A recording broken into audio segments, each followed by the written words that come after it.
What Really Happened with your host, Mike Rivero, because World War III is a really bad idea. Here is your host, Michael Rivero. And aloha, America. Welcome to our show today. It's Wednesday, February 8th, 2017, hump day, middle of the weekday, starting long, slow, glide down to Pauha on a Friday, and another weekend of utter and complete insanity, courtesy of Sodom on the Potomac. We have a lot of stuff to talk about today. It's a very, very busy news day. The phone lines are open, 800-313-9443. Mike is in our control room, his hand hovering over the telephone, ready to swoop on down and grab it, put you on the air with your comments and questions. Now, as of right now, the appeals court, the Ninth Circuit Court of Appeals in San Francisco, is saying they will not be issuing a decision today on lifting the temporary stay on President Trump's travel moratorium. And it's kind of weird. Last night, after arguments ended, they were saying decision any second, decision any second. I got up this morning, decision any second. Now they're saying won't happen at all. Now, Title VIII is pretty cut and dried. There's no wiggle room in there. There's no gray area in there. If the appeals court is taking this long, then what they're doing is they're trying to find some way to get around Trump's legal authority, some justification. And it's going to be very, very difficult. They can't claim the ban is unconstitutional because the Constitution is binding on legal citizens and legal residents only. But obviously that's what they're trying to do, or it wouldn't take this long. Now, Judge Jeanine Pirro is saying what we already know. Trump's travel moratorium is legal under federal law. Why is this even in court? Well, because the elite establishment is looking for anything they can do to diminish Donald Trump, to overturn him, to block him, to delay what's going on. Right now, the confirmation process for Trump's cabinet has gone on longer than pretty much any other president in the history of the nation here. And the double standards and biases are fully on display because the Inspector General, the Department of Homeland Security Inspector General, is heading this probe into Trump's travel moratorium, John Roth. But this is the same John Roth. He was appointed by Obama, who basically allowed Obama to defy court rulings against illegal amnesty. Just look the other way.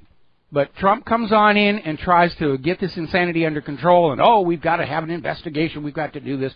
They're all still fully on board with this New World Order, global government, blur everybody together program here. And if you look at the fuss in the corporate media about this, they're acting like Donald Trump is the first president to actually use the Title VIII provisions regarding banning certain classes of illegal immigrants in the 65-year history of the law, and that is simply not true. Ronald Reagan invoked it 5 times, George Herbert Walker Bush a single time, Bill Clinton invoked it 12 times, George W. Bush invoked it 6 times, and President Barack Obama invoked it 19 times. An all-time record. So every single American president since Reagan has used this authority to say certain classes of immigrants are banned from entering our country. And look what a big stink they're making about it over Donald Trump. And again, they're still out there trying to say, oh, it's a Muslim ban, it's a Muslim ban, it's a Muslim ban. No, it is nothing of the sort. It is a list of countries, and by the way, the list of countries were put together by George W. Bush and Barack Obama's State Departments as sources of terror. And it's simply saying, if you're coming from these countries, there's a moratorium on your coming here until we can get some vetting going. It's got nothing to do with being Muslim. If you are a Pastafarian in one of these countries, you're still going to have trouble getting into the United States of America. It is not based on religious discrimination.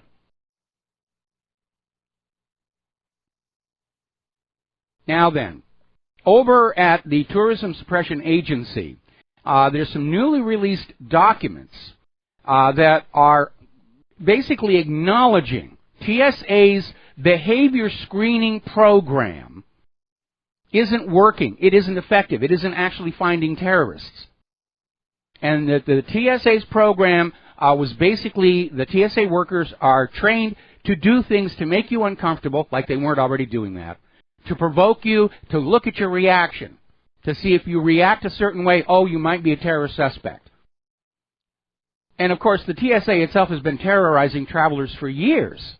You're not going to get an honest reaction even from lily-white, perfectly innocent people because they're cowed down. And now, apparently, the TSA is saying, well, there's really not anything that seems to be working here. There's no basis in science. It's little more than a racial profiling program, and that's what it is. Now then, getting on over to those riots at Berkeley, and the situation is starting to really start to come unglued. Apparently, some of these dressed-up provocateurs, the ones with the facial covering and everything, were caught on tape, and it is very, very clear these outside agitators were the ones who took a peaceful protest and turned it violent. They're agent provocateurs. And they were wearing hoodies because they knew they did not want to be recognized. Who were they? Not sure. But remember back at the G20 when the police were caught dressing up as violent protesters and kicked things off into a riot there? Did the same thing up in Canada. Those could have been police officers inside those outfits. Now, Berkeley is not distinguishing itself academically right now because apparently the Berkeley newspaper, the Daily Californian, is actually taking the editorial position of praising these riots to shut down Milo Yiannopoulos' speech. And basically saying, yeah, it's now okay to use violence to silence your opposition. This is a far cry from the Berkeley of the 1960s, where everybody said everybody has an equal right to freedom of speech, and now it's completely the reverse. Now, the organizer of the UC Berkeley riot is already out there saying, no regrets whatsoever, we're going to plan more violent actions until we get what we want. To heck with democracy, to heck with the elections, to heck with any of that stuff. We want what we want, and we're going to be violent until we get it. This is from Yvette Filarka, who's with the group By Any Means Necessary. And maybe they will, maybe they won't, because the FBI has now opened an investigation into these black bloc terrorists seen at the riots. And it is not just Berkeley. Apparently over at the University of Central Florida, there's a group that's formed called the Knights for Socialism. Commies, in other words. And they're actually teaching students how to fight physically. And they're calling it Bash the Fash. In other words, anybody declared to be a fascist is going to be beaten up. That's what they're teaching these kids to do. And they're out there with the usual lies about Donald Trump. And by the way, this program specifically says Republicans are not allowed. We don't want Republicans here. There's a discrimination case right there. Women are encouraged to join because President Trump is a sexual predator and a rapist who's normalized sexual assault. Right out of the Hillary Clinton campaign, no foundation for it whatsoever. And they're out there saying sexual violence against women is going to skyrocket in the next 12 months. And it well might, but it's not coming from Trump. It's coming from the refugees and the migrants. Because it's been happening all over Europe. An even more alarming article is coming from gatesofvienna.net. What happens when Antifas acquire automatic weapons? And it's basically talking about this Antifas, the anti-fascists, are basically out there. They're well-funded. Somebody's paying for all the buses to take these people around the country and cause all of these problems. What happens when their financial backers decide to escalate and start buying up automatic weapons from the drug cartels, who've been getting them from Fast and Furious, and start handing these to these black masked thugs? Which raises an interesting question here. We know that Soros is talking about a color revolution, even as the U.S. government is talking about war with Russia, China, and Iran. How does the U.S. government expect to handle both a civil war and a world war at the same time? I don't think it's ever been tried, and for a very good reason. It will not possibly work. We're going to do a quick shout-out to our on-air affiliates who are just now rejoining our network. Another alarming story out of IntelliHub. The U.S. Army is now training for urban warfare in the large cities dealing with mass migration, disaster, and any inner city turmoil. In other words, they're already training for a possible civil war. They're all insane out there. Maybe Donald Trump was perfectly okay when he won the election, but there's something about Washington, D.C. Maybe it's the water, that everybody's on prescription antidepressants. And they just go crazy in there. Now, over in Portland, Oregon, there is something going on that goes back to a comment I made earlier about how any color revolution that fails to capture the support and sympathy of the general population is doomed to fail. That's what happened in Iran in 2009. And it's starting to happen here. We've seen these videos of the police taking down these violent protesters, and the locals are cheering and clapping. And so there's this article from Investment Watchdog about how the citizens in Portland, Oregon are turning on these anti-Trump protesters. They're not as supportive as they used to be. They're losing the war for popular support for their agenda. And that means their color revolution cannot work. All it can do is cause a lot of damage, kill and injure a lot of people, and that's it. They're not going to get where they want to go. It's going to fall apart the same way Iran did in 2009. Now, why are these people so crazy out there? We've been talking a long, long time about the nasty side effects of prescription antidepressants, how they result in poor impulse control, you can give in to feelings of violence, and as it turns out, the National Alliance on Mental Illness has come out with a very alarming statistic. More than 25% of college students have been diagnosed and treated by a professional for a mental health condition within the past year. Now, these days, of course, mental health professionals think everything's a mental illness. What do? They prescribe pills. What do the pills do? Well, go over to ssristories.org, and you will see these medications are very, very dangerous, and they can lead to extreme violence, suicide, bizarre behavior, and it isn't just the newsworthy ones, like the mass shooters, who are inevitably either juiced up on or even more dangerous, withdrawing from these medications. It's other things as well. We did a correlation showing that as these prescription antidepressants gained market share in the United States, the per capita incidence of domestic violence tracked right alongside it. We're seeing more road rage, we're seeing more bar fights, we're seeing more police brutality, and the police are using more of these things than the college students are. We may be drugging our entire population into a national insanity that is going to be, already is, self-destructive in the extreme. Now, the organizers of the Women's March, We Hate Donald Trump, and we wouldn't even let the pro-life women join us, are planning a new operation, a general strike. Apparently some of them actually read Lysistrata from Aristophanes while they were there in their college, and saying basically they're going to have a general strike called the Day Without a Woman. And so all you guys start planning the Man Cave Party right now, because you're going to have an entire day to just be a guy with your other guys. That'll be a little bit of fun.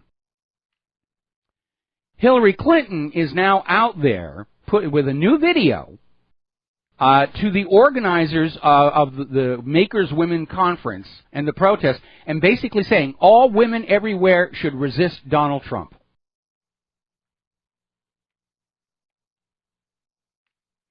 I think there's some violations of the law there. Now, Hillary herself is probably in a panic. It's looking like Sessions is going to be confirmed, despite a lot of grandstanding. And with Trump in the White House and Sessions as AG and Comey wanting to resurrect his reputation or resuscitate his reputation, there's a lot of crimes there that need to be looked after. There's still some cover-up going on. A big problem for Donald Trump and for Comey and also for Sessions are all these holdovers coming in from the Obama administration, who are already causing as much of a ruckus as they can, and they all need to be replaced as quickly as possible. Unfortunately, there are very strict procedures regarding letting somebody go in the federal government. Once you're in for life, and it's a big headache for supervisors who've got employees who are not performing or are opposing them. There's a big to-do to try and get somebody removed from their job. It's not like Donald Trump's The Apprentice, where you can say you're fired and it sticks.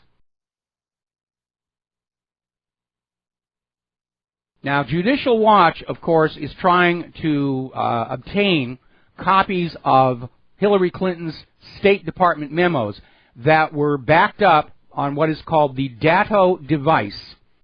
And they have subpoenaed for these records, which have not been turned over yet. The FBI has actually gone into court and said they have found 35 records that concern this Datto device, but it will take up to 2 years to release these 35 records. 35 records, 2 years. Think about it. Somebody does not want what is in there to be made public in the immediate future. 2 years from now, everybody will have forgotten about the email server scandal, they think.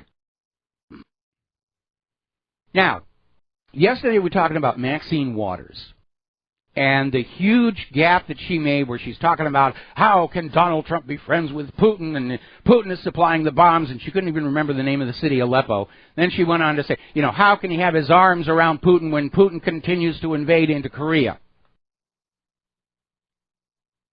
Well, she's been one up now by Nancy Pelosi, who during a press conference on Monday came on out saying that she's seen nothing she can work with President Bush on. In other words, Nancy Pelosi thinks George W. Bush is still the president. So tell me I'm wrong to be asking whether Washington, D.C. is taking too many prescription antidepressants and other psychiatric medication. Or maybe Pelosi is just flat out senile, which begs the question, why would anybody vote for her? Now, Pelosi herself may be in a little bit of trouble because Judicial Watch has uncovered documentation showing that Nancy Pelosi used Air Force aircraft for her family in 2010 for personal business. Her family is not on her staff, or at least most of them aren't. And this cost the taxpayers over $2 million. Now, in the past, when somebody in the government is caught using government property for personal use, they are required to reimburse the Treasury. So we're talking $2 million. And even for Nancy Pelosi, that's a big chunk of change. And she should be held to account. Now, as you know, the Senate is debating the confirmation of Senator Sessions as the new Attorney General, and the Democrats are absolutely in a panic that this guy might actually do the job of being an Attorney General. He's not another Loretta Lynch going to sit there protecting the criminals in high places. And so Elizabeth Warren got on up there and started making a ruckus. And at one point, McConnell basically pointed out that she was in violation of Rule 19 of the Senate. Now, there are very strict rules in the Senate, because in the early days, things would get out of hand. We've been seeing all these videos about legislatures in other countries getting into fistfights and brawls and so forth. There are very strict rules against that, going back to when one senator used his walking stick to beat another senator unconscious back in the 1800s at some point. So they have very strict rules, and Rule 19 is you're not allowed to insult the character of another senator on the floor, and that's what Warren was doing. And he kept telling her stop doing it. She kept on pushing. And finally, they voted through a ruling. Warren was out of order and silenced her. The Democrats came back with a measure to restore Warren's speaking privileges. That one was defeated as well. But this kind of game playing on the floor of the Senate betrays an intense fear that to some extent the rule of law might actually reappear in Washington, D.C. And when you think of all the criminals tangled up with that CIA gun and drug running operation 35 years ago, there's a lot of very, very nervous people. And they don't want to see the rule of law return for them. For you, yes. But for them, no. They're above the law. They're politicians. They're CIA. They're supposed to be immune. All right, we're going to take a break for commercials, and we'll be right back. And aloha, America. Welcome back to our show here, and we're talking about Elizabeth Warren was silenced on the floor of the Senate for violating Rule 19 of the Senate, which is you do not call your fellow senators bad names. You do not impugn their character. And she persisted, and she was silenced. The Democrats tried to fight back. That went down to defeat. Elizabeth Warren is actually on the short list of the DNC for a possible run at the White House in 2020. But she may be fighting an uphill battle, not for the same reasons that Hillary did, completely different scale. But a lot of people are starting to look at Elizabeth Warren's consumer agency, the Consumer Financial Protection Bureau, where the people there are actually paid more than members of Congress. Warren is very, very generous with the pay to her people. And let's see, the Senate majority and minority leaders are paid $193,000 annually. 201 of the Consumer Financial Protection Bureau employees are being paid more. Speaker of the House, Paul Ryan of Wisconsin, receives almost $250,000 per year, but 54 of the Consumer Financial Protection Bureau people are paid even more than that.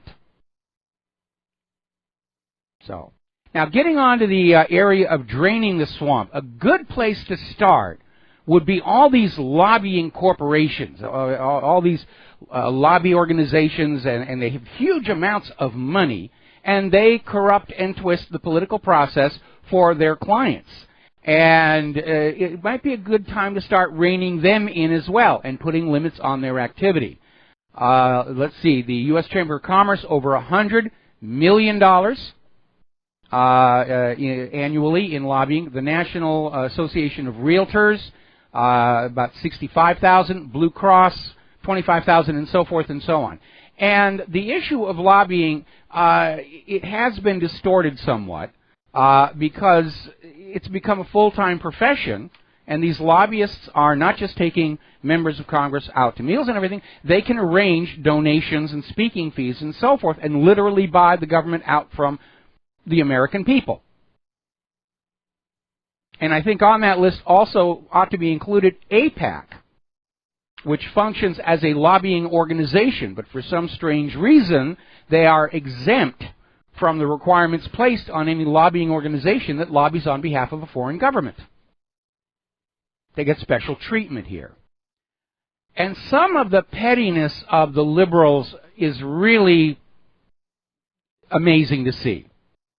Apparently Nordstrom has dropped Ivanka Trump's fashion line, claiming poor performance. Trump rode to her defense.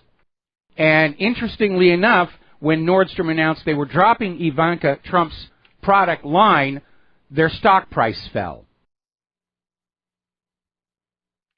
Now, having learned nothing from Nordstrom's little whoopsie there, TJ Maxx has now sent an order out to all their stores to discard the Ivanka Trump signs and just take the merchandise and put it into the general racks mixed in with everything else.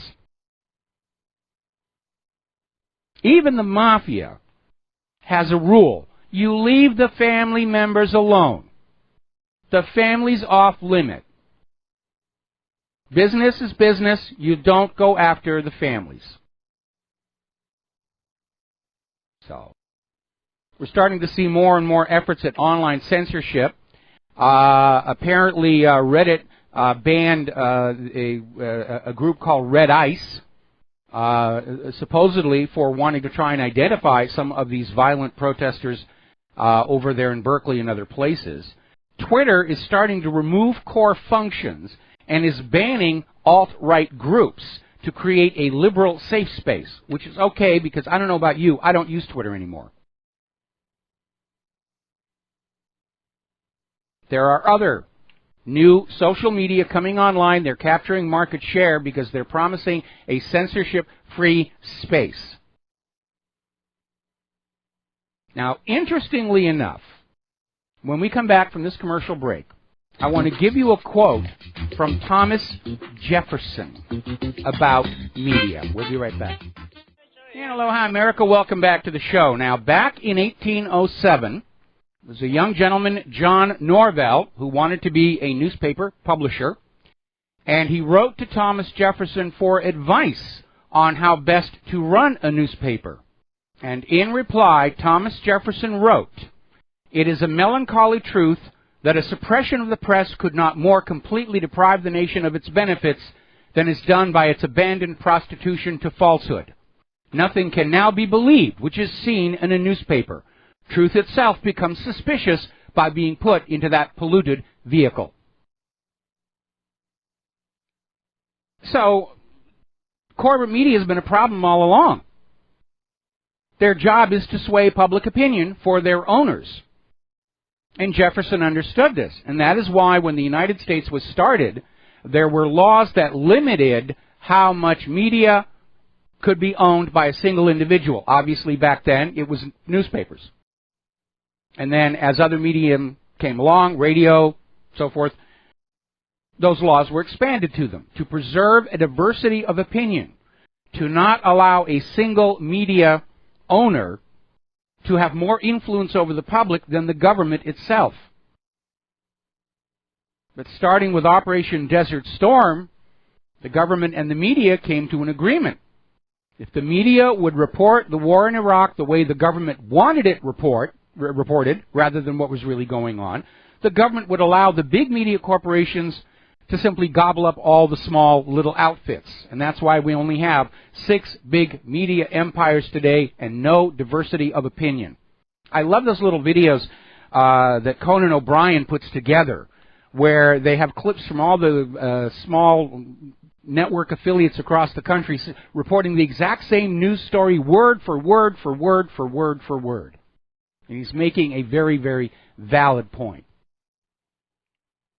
The bias of the corporate media is pretty obvious when you go back and you look at how the corporate media worshipped Hillary Clinton, protected her, defended her from all the accusations of her past corruptions, and then they went on the attack against Melania Trump.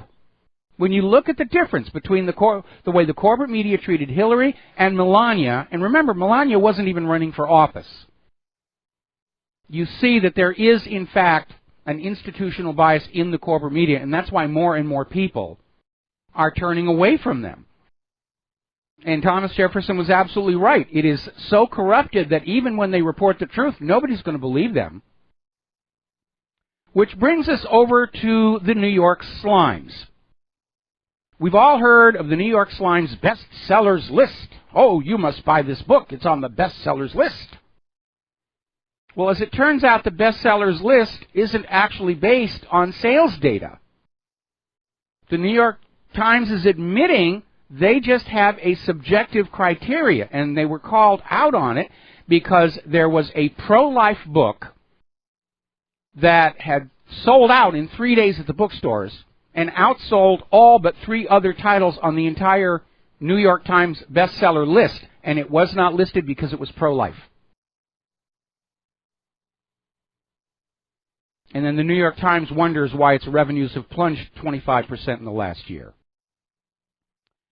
Now, we mentioned this before, but other people are commenting on it, so we're going to talk about this again. Amnesty International came out with this very inflammatory, provocative report about Syria's human slaughterhouse. And I guess pretty much everybody else had the same opinion I did. It's obviously propaganda. It's written to inflame and anger, not to present any information. It reeks of State Department propaganda against Syria, and they have no evidence to back it up. It's this year's version of Assad is gassing his own Alawite supporters with sarin gas right in front of the UN chemical weapons inspectors. We wouldn't lie to you. We're the government. Now, this 13,000 number that came on out, according to Amnesty International, was the high end of a very wide range that went all the way down to 5,000. They don't actually know. Somewhere between 5,000 and 13,000. The corporate media, though, came on out reporting it at least 13,000. Acting like the 13,000 number, instead of being the top of the range, was the bottom. So let's take a look at that. Let's take that 5,000 figure, and we can assume that no hangings actually occurred until 2012, giving us 4 years through 2016, which gives us 1,250 hangings a year. Now, given that they have days off, let's say that they were hanging people 200 days a year, or a little more than 6 hangings per day. And that would be 7 nooses. And it would require an enclosed truck with a 14-foot bed to haul the bodies off. And remember, the Amnesty International report was saying there were mass graves. Funny how none of that stuff ever showed up on any of the surveillance satellites. Never saw any activity to support this. This really is. They're trying again. Oh, Assad has weapons of mass destruction. No, he doesn't. He gave away all of his chemical weapons. Oh, he's gassing his own people. That proves he has chemical weapons. How many times do you have to be lied to until you understand you are being lied to? Over and over and over again. To get your money, to get your obedience, to get your children to be killed and cripples in wars of conquest, which is what's going on here. Now, in Syria, the Syrian forces have cut off the last supply line for ISIS to al-Bab. So, it's pretty much over except the mop-up. All they got to do is wait until ISIS has run out of ammunition and just move on in and clean it on up. Let's see. Turkish military captured the outskirts of, this is the same story, al-Bab again. The U.S. is now in there trying to help their pet rebels grab another chunk of Syria near al-Raqqa. And I think what's going on is the U.S. is going to try and grab so much territory and then say, we're going to break Syria apart at this point, because they've been talking about balkanizing it and letting Assad have Damascus, and the part with the oil, U.S. puppet ruler will be over. Now, yesterday, the New York Slimes reported this story, that Yemen withdrew permission for the U.S. to conduct ground operations on their territory. And when they say Yemen, they're talking about the imposed puppet rulers, not the legitimate government who doesn't want any more war there. And the New York Times ran with this story, only to have the puppet rulers in Yemen say, no, we didn't do any such thing. Where are you getting all this nonsense? Now, apparently Kiev is undertaking a program of targeted assassinations inside eastern Ukraine. And a few days ago in Lugansk, Colonel Oleg Anashenko had his car blown up. And today, Lieutenant Colonel Mikhail Tolstik was assassinated in a bomb blast. So Poroshenko was really trying to kick things up over there, and he's basically targeting the top commanders, a decapitation strike, which obviously would justify the Eastern Ukrainian republics doing exactly the same back. Now, here's an interesting little story. This came out of Zero Hedge. Things will get worse until the U.S. stops lying about Crimea. That's the big sticking point. The U.S. is still out there. Russia stole Crimea, Russia stole Crimea, Russia stole Crimea, bad, bad, bad Russia. Russia has to give Crimea back to the Ukraine. That isn't what happened. When Kiev fell in the U.S.-backed coup d'etat that drove Yanukovych, the legitimate elected ruler, from power and imposed the puppet ruler Poroshenko, the people of Crimea held a referendum to secede from Ukraine, which is their legal right under the United Nations Universal Declaration of Human Rights. Then they held a second referendum to request permission to merge with the Russian republics. Both referendums passed with better than 90% majority. That's what really happened. Now, the logic of the United States is they don't recognize the right of the Crimean people to hold a referendum and choose their own future. Therefore, by default, Russia stole Crimea. That's how they got to Russia stole Crimea, even though no Russian troops or weapons went in there. We're ignoring and we refuse to recognize the referendum, therefore Russia stole Crimea. That's like being at a wedding and having one of the wedding guests refuse to recognize the bride's right to marry. Therefore, by default, the groom is guilty of kidnapping and rape. That's the way they're thinking. Now, the House Armed Services Chair, Representative Mark Thornberry, is saying the United States needs missiles that can reach Iran and North Korea. Now, of course, both Iran and North Korea have released statements saying that all of their military activity is in self-defense because of all the saber rattling by the United States, which provably over the last going on 20 years has been invading or overthrowing country after country after country after country after country.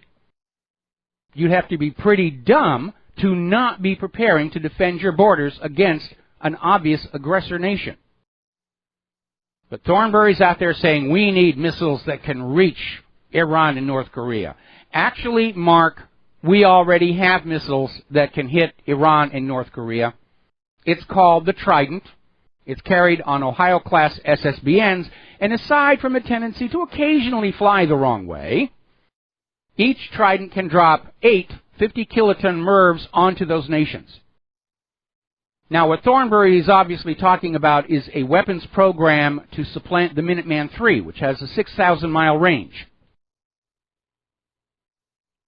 But I don't think we should bother wasting our money until Iran and North Korea are actually building rockets intended to reach the United States, as opposed to simply defending their own territory and territorial waters.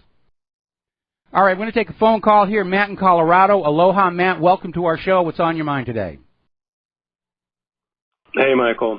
I wanted to kind of talk about the media and something I saw recently, and I don't know if you covered it already or not, but last night there was a town hall meeting with Bernie Sanders and Ted Cruz discussing Obamacare. Are you familiar with that? No, I didn't see that one last night. Okay. Well, the whole point is, why in the heck are Bernie Sanders and Ted Cruz on a CNN town hall meeting? They're both members of Senate. They each have one vote. And if they want to vote on a legislative bill, they each have disagreements. They each have one vote. Okay, fine.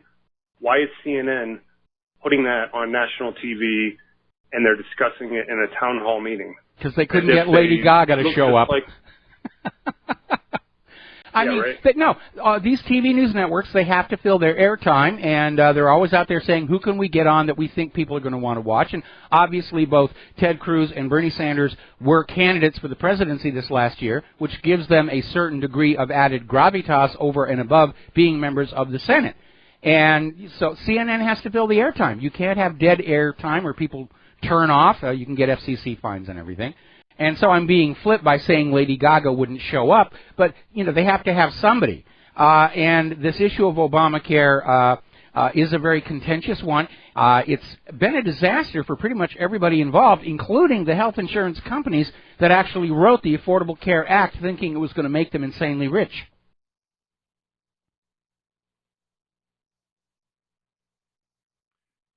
Yeah, well, you know, I don't even have any stake in the game in the Affordable Care Act or Obamacare.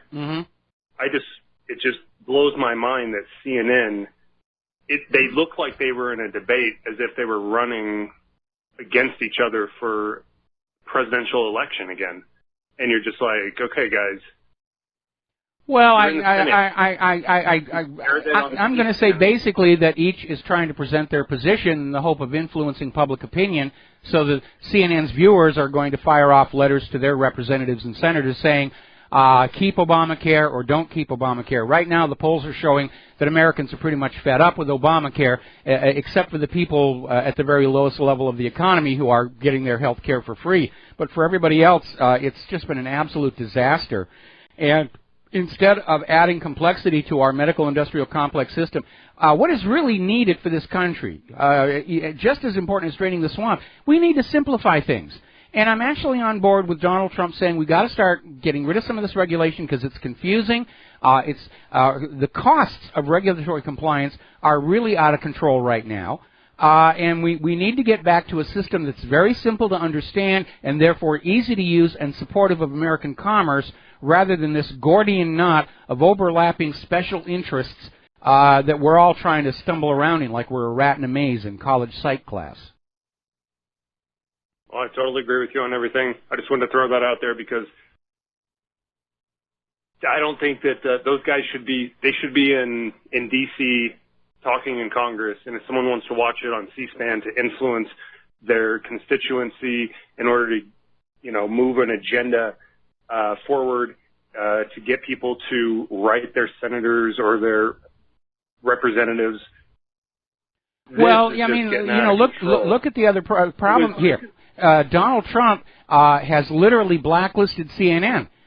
Nobody from the White House and the executive branch are allowed to be interviewed on CNN, so CNN was having to go out and find anybody that they could get to come on the show to debate the issue.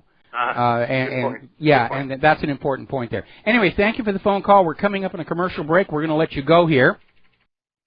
And Iran, which yesterday appeared to blink in the face of Trump's tough talk and pulled a missile off the launch pad rather than actually testing it. Iran is out there saying the new sanctions slapped on by Donald Trump are not really going to be all that much of a problem because they're still selling their oil. They're selling it for currencies other than the U.S. dollar, and they are attracting billions in new investment for their oil infrastructure from sources outside the United States of America. So they appear to be rather unfazed by the sanctions. And again, it's a repeat of what happened with the Russian sanctions. It's causing more harm to the West than to the intended target because it wasn't really thought all the way through. Now, when we come back from this next commercial break, we're going to talk about the real reason we're seeing so much saber rattling against Iran, and it's got nothing to do with their testing of defensive medium-range missiles. We'll be right back. And aloha, America. Welcome back to the show. Now, as you know, Iran has announced that as of the end of March, they're going to be dropping use of the U.S. dollar for global trade and banking and for oil exports. And this is the real reason for all of this saber rattling we are seeing. All the stuff about Iran's maybe going to make nuclear weapons in the future, and Iran is test-firing medium-range rockets that could fly to the moon and blow it up and cause the debris to fall down on the United States. All that's the propaganda to convince you we have to go to war with Syria. The real cause is that dropping of the dollar. And this is the reality behind all of these wars. Over the last 30 years, the United States has allowed its manufacturing to decline. We don't manufacture products to sell. Those that we do manufacture are very expensive and of poor quality. Nobody wants our GMO agriculture. The only thing holding up the economic system for the money junkies is forcing the entire world to use the U.S. dollar for global trade and banking, meaning that anybody who wants to bank across borders or buy oil in the Middle East has to come to the United States, to the Federal Reserve, and borrow those dollars at interest. Or bring us cargo ships full of manufactured goods and food. That's it. That's the only thing holding the U.S. economy together. And more countries are moving away from that. I mean, that was the reason for going after Saddam Hussein. In 2002, Saddam Hussein got permission from the United Nations to sell Iraq's oil for the euro instead of the dollar. And Tony Blair and George W. Bush had a meeting down in Texas, and a year later they invade, claiming, oh, he's got nuclear weapons, he's got sarin gas, he's got anthrax, he's got cooties, and we've got to kill him. And they killed Saddam Hussein, and Iraq's oil is back on the world market, only for the U.S. dollar. Same thing with Muammar Gaddafi in Libya. Gaddafi was doing a great job for the Libyan people. They had a very high standard of living for Africa, high literacy. And then Gaddafi shuts down the private central bank, and it sets up a state bank to manage Libya's public currency as a public utility, and declares a new currency called the gold dinar. Then he turns around and says anybody wanting to buy Libya's oil had to pay for it with the gold dinar. Oh, he's a terrorist. He's doing terrible things to his people. We've got to go on in. It's a humanitarian invasion. And they go on in and they kill Gaddafi. They reimpose a private central bank. The gold dinar is shut down. Nobody knows where the gold went. That's what's driving it. All wars really are bankers' wars. And it's time for the American people to really sit down and think, are you willing to let your children be killed and crippled to make bankers richer than they already are? It's time to be facing that question, because we're on the verge of a world war. Can I take a break for station identification? We've got a caller waiting on the line, and we'll be right back. And aloha, America. Welcome back to the show, and we're going to grab a quick phone call from Steve in California. Aloha, Steve. Welcome to the show. What's on your mind? Well, I just want to give you an update of what happened yesterday. I attended both meetings on the City of Board of Supervisors and the City Hall Planners meeting on the Sanctuary City topic. And I can tell you I've never been more embarrassed in all my life. Part of that, 60 speakers, all 4 making Sanctuary City out of Santa Rosa, and 3 that opposed it. And the decision was clearly made to make it to Sanctuary City well before this whole meeting. California's gone, Michael. It will be state by state, city by city, until the whole state is a sanctuary city. It is nothing more than Mexico's backyard. We should probably cut our losses. The government should cut its losses and protect the other remaining 49 states from infiltration. But well, unfortunately, California is not the only one. New York is about to declare the entire state a sanctuary city. I think from the point of view of the White House, we're looking at states that are already in a condition of rebellion because when they declare themselves a sanctuary city or sanctuary county or sanctuary state, what they're saying is we will not cooperate with the federal immigration authorities. This is open defiance of the law, and this is all being driven forward by the people who've already snuck into these areas and now form a powerful political bloc, where we have politicians who are not only openly admitting their own family members are there illegally, but they're courting the illegal vote to stay in power and gain more power, even though illegals aren't supposed to vote. The entire system is starting to come apart. And this is all George Soros thinking this is a great idea, that everybody has a right to go everywhere on planet Earth without restriction, except, of course, for his house.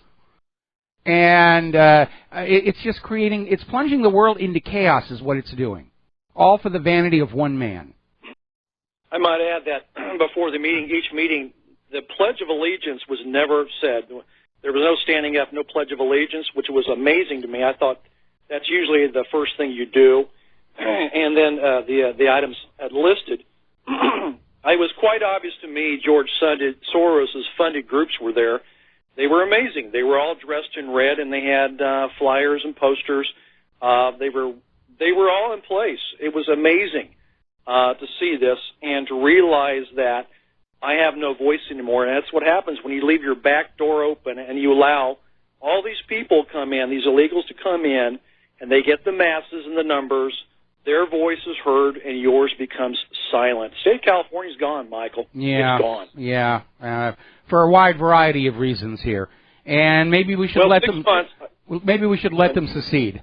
You know, go on, get on out of here, and then we take all the illegals from the rest of the 49 states, and we fly them to California and parachute them in and say it's your problem now, and then we have Donald Trump extend his wall up along the border of California. And Oregon. I'll tell you this, 6 months from now, you'll be receiving calls from Steve from California from another location. I'm not surprised. I'm not surprised at all. All right, we're going to be talking more about this a little bit later in the show. Thank you for the phone call. Now then, the U.S., according to Reuters, U.S. may designate Iran's Revolutionary Guard a terrorist group. Now, this is a little bizarre because the Revolutionary Guard is an organized military force, like the Army, the Navy, and so forth. This is like declaring Russia's army a terrorist group. They're not acting like terrorists. They're acting like a military force here. But according to Reuters, the White House now sees Iran as the clearest danger to U.S. interests, and they're trying to turn up the heat. Now, if you go back to what I was saying before, Iran's dropping of the dollar is a danger to U.S. interests. And you need to go back to 2005 when General Wesley Clark blew the whistle on what's really going on. And he leaked out that the U.S. agenda was to conquer all the resource-rich areas in the Middle East and force them to shackle those resources to that U.S. dollar to keep the U.S. economy propped up. And so, since then, they've added Venezuela to the list. But that's what the U.S. militarist agenda is to do, is literally hold all of the world's natural resources hostage and say you will traffic in them using the currency that we will loan you at interest. That's what's driving all of this war agenda. So, all right, we're going to take another phone call. Tony in Canada, aloha. Welcome to the show. What's on your mind? Hi, Mike. I appreciate the other points you've made regarding Iran. They definitely make sense. And I just wanted to add one other point. I know you mentioned 2 points regarding why Trump is moving in this direction. You mentioned the art of the deal. You mentioned getting some of his people through. I think there's a third one as well too, because obviously Trump is connected to his real estate in New York. He's obviously got some Israeli connections there. But I think the big one was during the election campaign. If you notice initially, Trump was talking, bad about Marco Rubio and how Sheldon Adelson was, Marco Rubio was Sheldon Adelson's puppet. But then ultimately, I think Sheldon Adelson got behind Trump. And I think the reason Trump went along with Adelson, I don't think it was so much about money, but more because of the fact that he needed to get the rest of the GOP on his side. I think he realized he couldn't do it alone. If you noticed initially, Ted Cruz said he would never support Trump, and then ultimately he did. He ended up endorsing Trump. So I think the support he got from Adelson wasn't so much because of financial backing. I think he had more than enough financial money to fund his campaign, but I think it was more about getting more influence with the GOP and having them backed up. Unfortunately, with that comes strings attached. Yes. And I listened to his interview with O'Reilly. Obviously, I didn't like, some of his belligerent talk with Iran. But I will say this. I might be naive and I might be absolutely wrong on this. I don't think he's actually going to pull the trigger with it. I think this is rhetoric just to satisfy some of the people that supported his campaign. I think that's all it is at this point. I don't think we should take it too far. But like I said, I might be wrong. It's confusing and it's very alarming. But you're absolutely right. Trump is not proving to be quite as independent of his backers and supporters as we might have hoped. Of course, he's already officially declared for the 2020 campaign, so he's realizing that he can't alienate those people who made him president this year. But, of course, if we're going to clean up the election system, Trump dares not alienate the voters who actually put him in that office. And I think Trump needs to go back and learn the lesson of Hillary Clinton, which is even with huge amounts of money, because Hillary spent far more money than Trump did, even with huge amounts of money and massive election fraud. If the people aren't going to back you, you're not going to win the election, and Trump needs to remember that going toward 2020. But I think once we're through the confirmation process, we'll take a look at what's going on. And, Trump may be thinking in terms of, I don't want to see the United States economy collapse totally. Trump may feel that he's actually in a corner. Because, if we call off the wars with Iran, Russia, and China, and we allow BRICS and all these other countries to start using their own currencies, how do you save the U.S. economy? It took 30 years to lose our manufacturing. It's going to take 30 years to bring it on back. Our infrastructure is in absolute horrible disrepair. Somebody posted this funny video about how our nation's highways are now bumpier than a roller coaster over at Six Flags.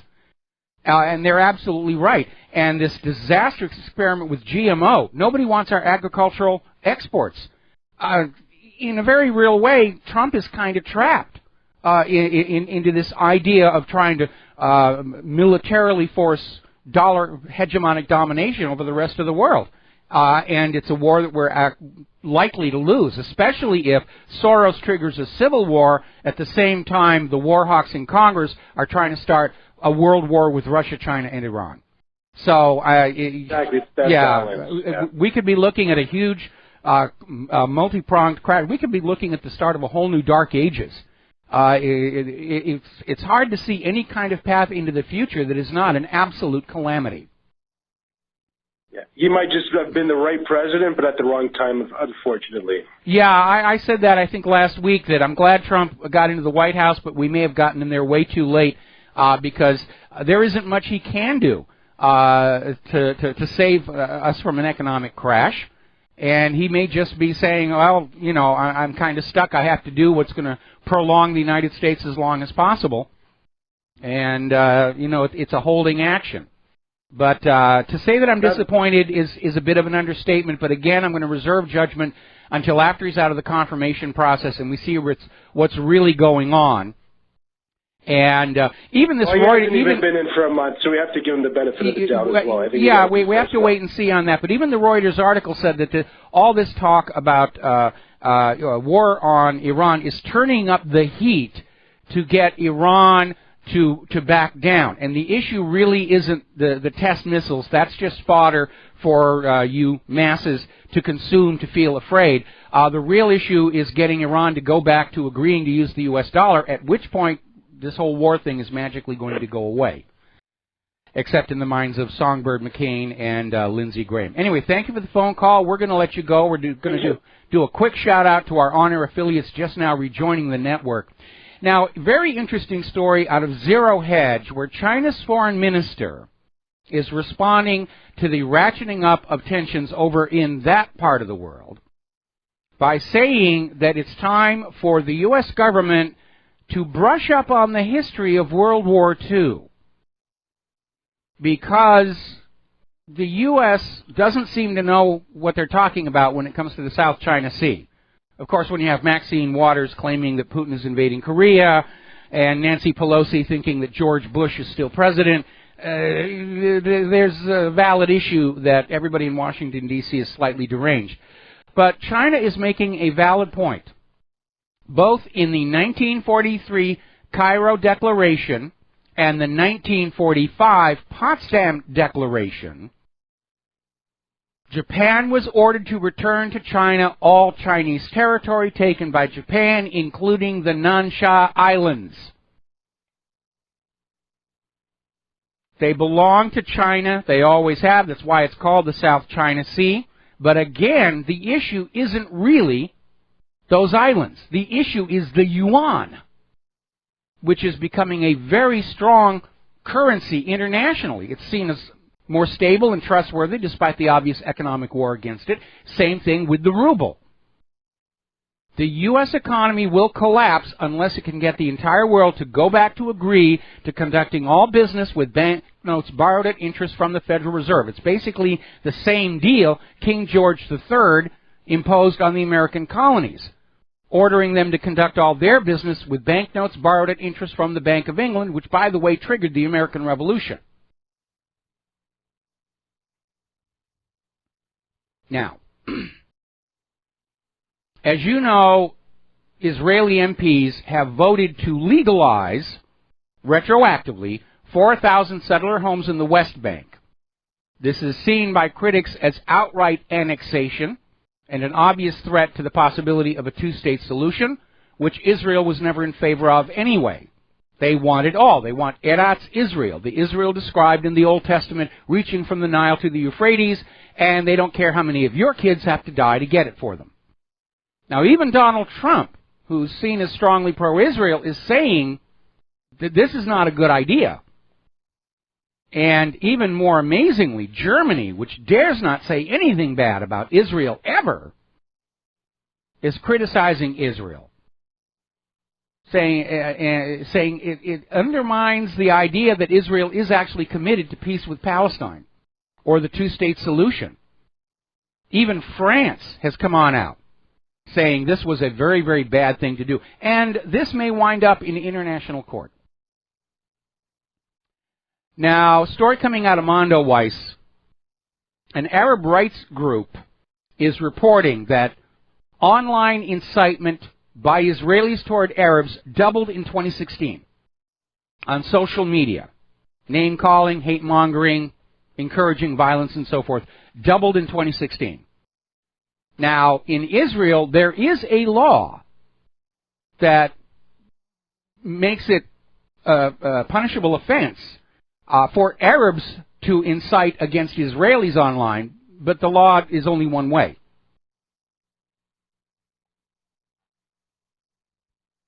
So, anyway. Now then, here's a bizarre story.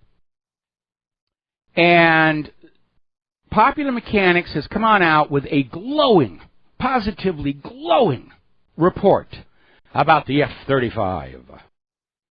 And they headlined it, "Beleaguered Fighter Jet Commands Skies with a 15-to-1 kill ratio." And they're reporting on what they claim are realistic battle simulations held at an airbase in Nevada.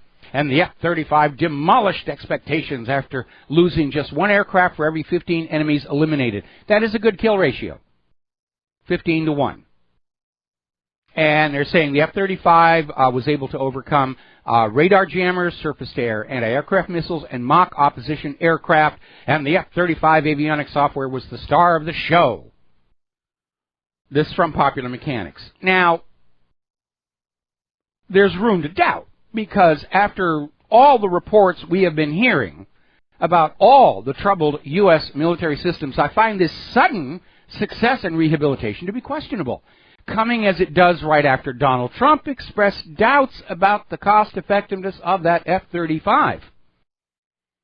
And it has to be remembered that Popular Mechanics pushes the official government propaganda. They are regularly attacking the 9/11 Truth movement, which has nothing to do with mechanics, I might add. And so I'm not buying this one. I mean, they're talking about the visualization system that allows pilots to see around them, but as of the last report, that helmet still doesn't work. And they may just be playing make-believe with the plane. So we're going to fly up there, we're going to make believe that all these systems are working. Because the onboard cannon still doesn't work, the software hasn't been delivered. And if you go back and you look at the Pentagon Wars, which is based on a true story, it is very common for the Pentagon to rig tests to get a desired result. By the way, somebody put the entire movie of the Pentagon Wars up on YouTube, and I don't know why, but as long as it's there, we did put a link to it so you can take a look at it. And it's a very funny movie, and it is telling the true story of the Bradley Infantry Fighting Vehicle. Now, there's another example about this, and it has to do with the M16. Now, the M16 was developed by a company called Armalite.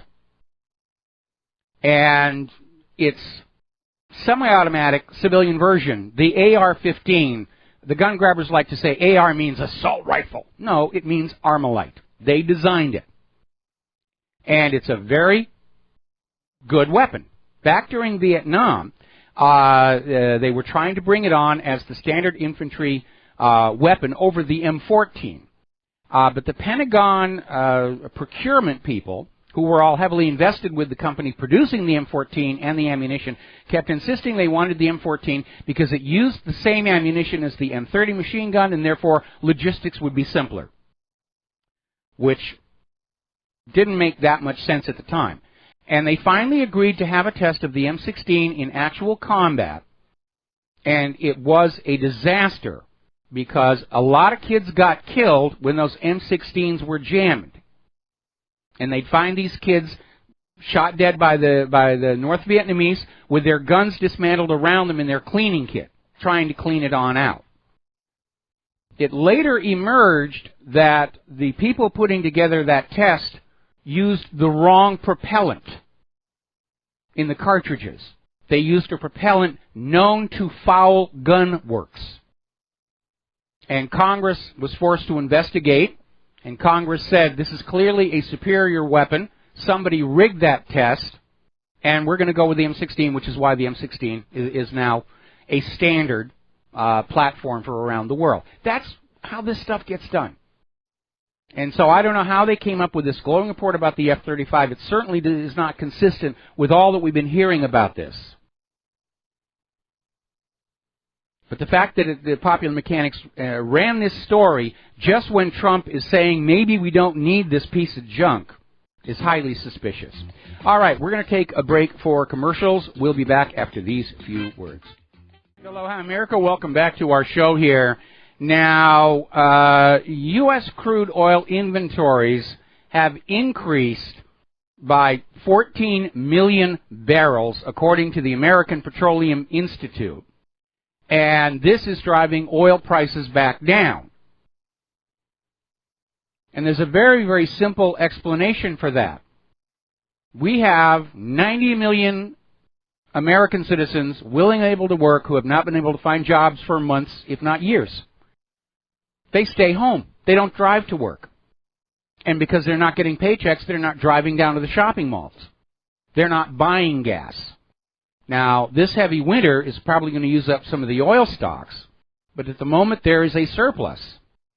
And it's driving the oil prices down, leading to what is being described by Investment Watch blog as a bloodbath in the U.S. major oil industry.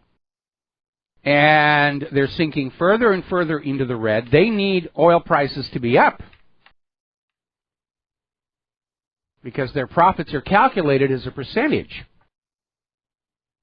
It's also a problem for local governments who are collecting gasoline taxes as a percentage.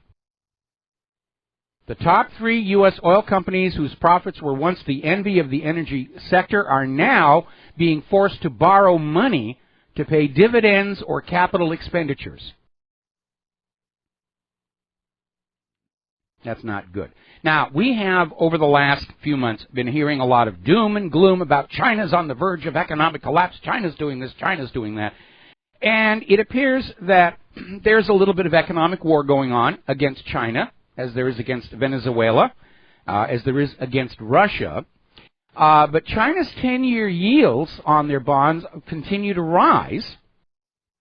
And on top of that, they're buying more gold. They're stocking up on gold. So is Russia stocking up on gold. Meanwhile, here in the United States, our trade deficit continues to rise, which means we are importing more products than we export. And it's at dangerously high levels. Last year, the trade deficit was $500 billion, with a T. That's more than $1 billion a day going out one way. Because nobody wants to buy our products. They certainly don't want our agriculture. And that trade deficit is a serious downforce on the value of the U.S. dollar. Because the message is going on out. If you take a dollar in trade and you come to the United States, what can you get for it? Overpriced, defective products, like the F-22. GMO agriculture, which nobody wants. If you take a yuan in trade, you can go to China and trade it for manufactured electronics and a bunch of other stuff. Same thing with the ruble. You can take those currencies back to their issuing country and actually get things of value from them. The U.S. can't back up its dollar anymore with either manufactured products or agricultural produce that anybody wants to buy. That's why we're seeing this trend in the United States of simply trying to grind more money out of the American people by forcing them to buy things. You will eat GMO. You will have vaccines. You will buy things that you don't really want because we tell you to. Now, clothing store BCBG is preparing for a possible Chapter 11 filing. And as usual, they're blaming the online sales for what's going on. And this was a high-end fashion shop. They had people like Angelina Jolie and Kate Winslet and Victoria Beckham lining up and showing off their fashion, but they still couldn't make it. And this underscores something that we've been saying for a while. When all the wealth is concentrated up at the very top, there aren't enough money junkies to buy all the consumer goods to keep a consumer economy going. You can't make a successful clothing store on the basis of 6 or 7 celebrities buying your stuff. We'll be right back. Aloha, America. Welcome back to our show here. We're talking about the economic news here. We've been talking about Sears, and it's another iconic American brand which is in serious, serious trouble. We had a terrible holiday shopping season, and Sears, some people are saying it'll be gone by the end of next year. I would not be surprised if they're gone before Christmas this year. We're seeing a story coming out of governmentslaves.info that Sears mounting debt load signals new financial stress. And that is really what's crippling everybody The debt keeps going up, and the available money supply is shrinking. And that is the kiss of death. Now, a lot of these companies that are going into bankruptcy or hovering at bankruptcy like to blame online sales as the villain, but it really isn't, and I'll tell you why.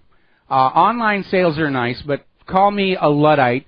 I like to go into a store with money, get what I want right there at the moment, give them my money, go home, everybody's happy. It's instant gratification. I don't have to wait a week or two to get whatever it is that I need. And I get to actually hold the product and verify for myself that it's built well or created well or fabricated well. And that instant gratification is a big part of the retail experience. You cannot get that online. Online sales are for people who can't find what they want at the local retail outlets. And one of the ways retail has sabotaged itself is by getting away from having a variety of products in favor of bulk buys for the discount of 2 or 3 things they think everybody should want to buy because of the heavy advertising. And that kind of erodes that, because sometimes people don't want to buy what television tells them to buy. They want their own thing. So, what's really going on here is very simple. The wealth inequality in this country is increasing. And the money is all concentrated up at the very, very top, in those money junkies. And there are not enough of them to go around to all the shopping malls and buy up all the consumer goods to keep the consumer economy going. Prior to the crash of 2008, consumer spending accounted for 60% of the U.S. economy. That was a critical part of maintaining a healthy economy. And all the offshoring and automation and the rest of it, and the general economic mismanagement following the crash of 2008, have impoverished ordinary people.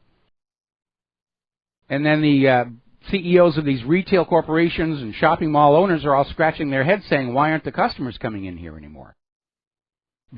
Because it's very frustrating to walk through a store looking at stuff you'd like to buy, knowing that you cannot. And of course, the retailer's response to that is, well, whip out that credit card. We're trying to pay down that debt. Americans are working as hard as they can to get out of debt because they see what's coming here. Now, Intel has announced they're going to invest $7 billion in a new chip factory in Arizona. They're starting to come back from Israel to the United States of America. They're going to employ 3,000. Good. Those are going to be high-paying jobs. But again, Trump's success at bringing jobs back to the United States is not keeping up with the job losses that we're seeing. Has to be more aggressive on that. All right, we're going to take a phone call. Andy in Texas. Aloha. Welcome to the show. What's on your mind? Aloha, Michael. Hey, I keep hearing on all these news shows, especially the Sunday morning shows and stuff, about how Iran is the largest supporter of state-sponsored terrorism and stuff. Who are they terrorizing? They're not terrorizing anybody. Actually, it's the United States that's the largest state sponsor of terror.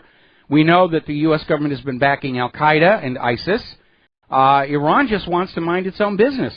Iran has not initiated a war of conquest against another nation in over 200 years, and certainly not since the 1979 Iranian Revolution, where they kicked out the U.S. puppet ruler, the Shah, and decided they were going to run their own country again, which is one of the reasons they're near the top of the U.S. government's special high-interest targets list.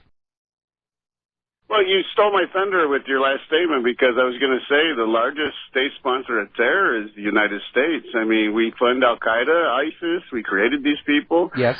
We create false flags to get into wars we're not even invited into, or to create wars that we want to get into, and we do it, like you said, they're all bankers' wars. Yes. And this is just absolutely pathetic, because the people, I mean, I've talked to people who say we need to blow Iran off the map, and I keep asking them why.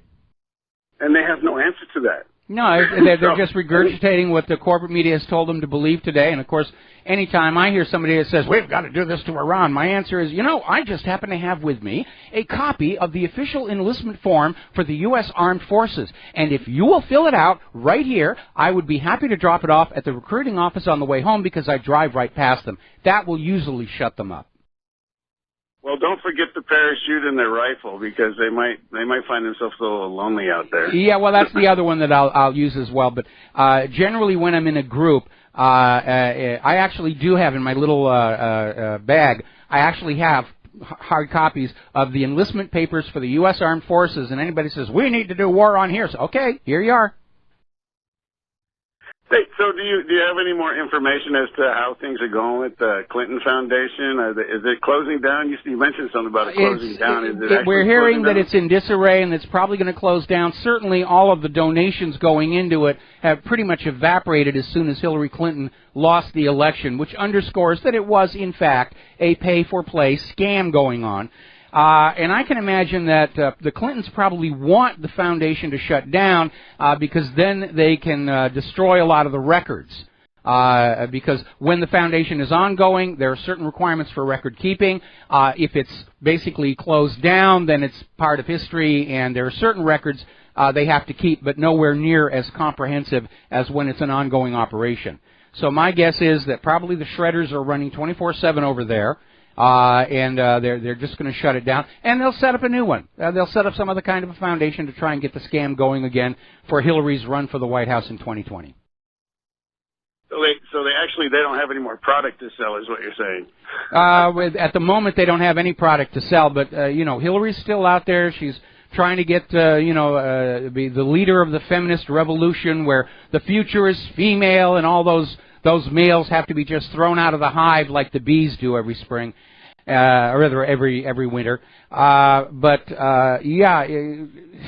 She signed up with the Speaker Bureau to do speeches for $200,000 a pop, which is another form of political payback. When somebody writes that check for $200,000 for a speech, it's not for the speech. It's sort of a legalized way of basically doing a bribe. Remember when there were all these questions about just what Hillary had said at all these speeches she was getting all these checks for, and they said, no, we're not going to give you any transcripts. There weren't any transcripts. It was just a check. And they put speaking fee on there because bribe would have looked embarrassing.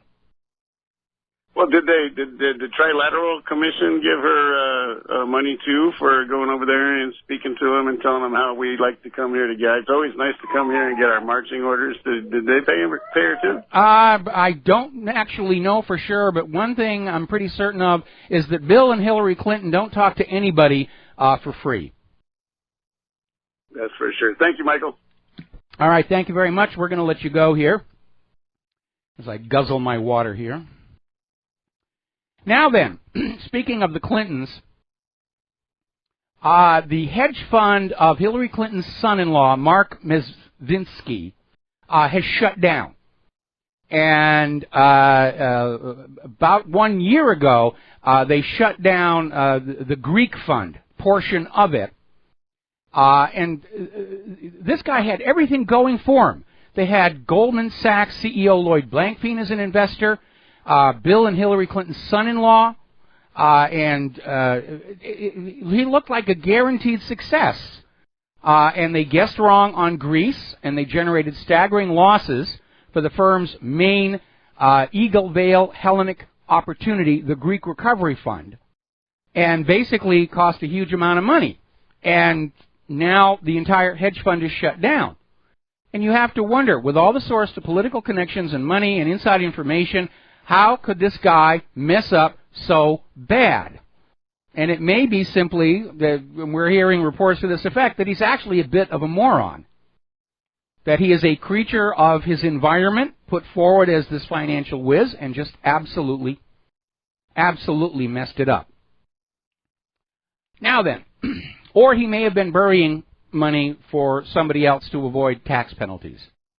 But I'm going to go with moron on this one here. Now, turning over to Europe and to the migrant situation, which is out of control. Nigel Farage is out there saying that the European Parliament is terrified of Donald Trump. Now, the European Union is fracturing badly. You have quite a few of the member nations are now saying they want to emulate Great Britain and exercise Title 50 of the European Union Charter and skedaddle and go back to running their own affairs, because the European Union has been an unmitigated disaster for them, both because of the economic predations of the European Central Bank and because of this refugee crisis. And remember, the European Union was originally sold to the people of Europe as only a free trade, free travel bloc. That was it. When the EU was first created, nobody was talking about this giant bureaucracy in Brussels that was unelected and unaccountable. That was brought in by the Treaty of Lisbon. And now they want out of a bad deal. And the European Parliament is very angry with Great Britain for the Brexit vote, and they're terrified of Donald Trump, because if Trump can make a sovereign nationalist United States work, it's only going to provide more impetus for nations to leave the EU. The main selling point of the global government is that life will be better under a global government, and the EU is actually proving exactly the opposite. The world is waking up to this globalist scam, and the globalists are in an absolute panic. Zbigniew Brzezinski describes it as the global political awakening. Of course, from his point of view, that's a bad thing. They want you all to stay asleep, just watch the football games, and, look at the cheerleaders and, read that celebrity gossip news that's in the rack at the supermarket checkout line that you think is actually important to your life. They want you to go back to being drones, zombies, whatever it is they call you here. All right, we're going to take a phone call from Francis in North Carolina. Aloha, Nui Nui, welcome to the show. What's on your mind? Hello, aloha to you as well, and back at you both. All right. How about tongue? Come on. It really isn't. It really isn't. If you want to have a tongue tangler, you got to talk about Hawaii's state fish, the huma huma nuku nuku apawa'a. Yeah, doesn't do it. Little fish about this big. Okay. Oh, I didn't see that. I'm only hearing it. So okay. Go figure. Anyway, in a lot of the aspects of regarding the oil companies and all that, and the fact that they're hurting for money because people are not traveling and so forth, because it's getting ridiculous, because they're either out of work or not really making that much and so forth, so they don't travel as much. They shot themselves in the foot years ago, and they really should take and start doing some of these ships to actually do digging of the ocean floor in the Gulf to try to retrieve those hundreds of thousands, if not trillions of thousands of gallons of oil that came from the horizon that they allowed to go ballistic or whatever, that they sunk down to the bottom of the ocean with Corexit garbage and so forth, including the water as a result. If they really want to make some money, go and uproot that. And it's not going to work. It's not going to work because the way Corexit worked is it acts as a catalyst to reorganize the oil molecules so they're now denser than water. But it's not really oil or gas any longer. It's something else that would be very costly to try and transform back into oil and gas. So that idea is not actually going to work. I know they're trying to push forward with more fracking, which is causing all kinds of problems. They're even starting to talk about mining the methane hydrates from the continental shelves. And we're talking about something that could easily trigger mega tsunamis across the ocean if they were to start messing around with that stuff. Is that true? But now, if people start to realize that with what's going on there in the Gulf, that what's been, as you said, it's been transmuted or whatever, and the ocean life ends up getting in contact with it, if they think they're having mutations now with the genetic engineering or genetic modification, what do they think they're going to be pulling out the ocean waters for that matter? And I can appreciate why some countries will not purchase the GMO vegetables or fruit or whatever from the U.S., and I wouldn't if I were them. I have to applaud them because, quite frankly, it's garbage. It's dangerous. It's dangerous. It's getting people acquainted with the aspect of doing slow killing themselves, and they don't even know what they're doing to themselves. Well, the problem is we've seen such recklessness in these corporations, whether it's TEPCO pulling back on the safety systems recommendations for Fukushima Daiichi, whether it's the Minerals Management Service allowing the Deepwater Horizon to get away with not maintaining their manual blowout preventer for 4 years, or what happened at San Onofre. And we're seeing these technologies just recklessly deployed, leading to disaster. And we know that's also the case with the genetic modification, because they get the result they want, they get the saleable product, and they put it on the market, and nobody's looking for side effects. They're not interested. They figure with enough PR dollars, they can make people forget that there might be an issue. But DNA is very self-referential. That's why so much information is fit into such a tiny molecule. Is every part of it is referencing every other part. It's probably the densest form of storage possible, which is why they're actually starting to experiment with using DNA for computer memories.